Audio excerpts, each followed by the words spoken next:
capitalism is really about encouraging people to find ways to get along. People oftentimes see capitalism as based on greed, upon massive sorts of competition. I actually think a better word is cooperation.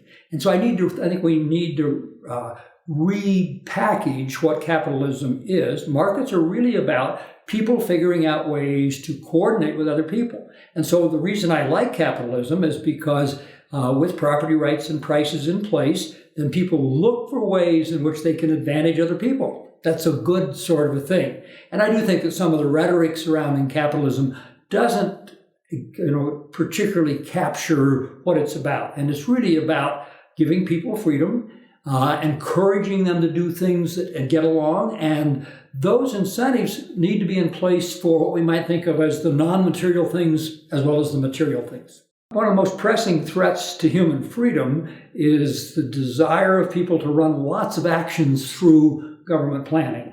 And government needs to be involved, but it needs to be involved in terms of getting the incentives right. So I see there the overall desire to say if we have a problem that we can just mandate it through government.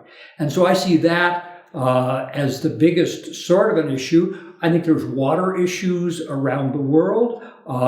There's whole issues of wild game, preserving wild game. Those are pressing sorts of issues. Depends on the time and the place.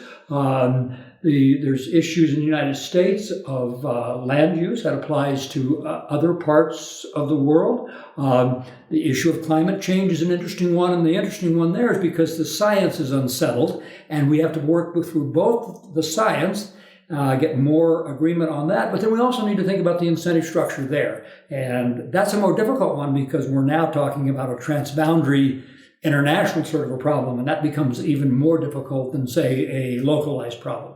Whatever the particular issues are, we need to bring the PERC paradigm to bear. So I'm not sure what the issues are going to continue to be. I think water is going to continue to be an issue. Land use is going to continue to be an issue.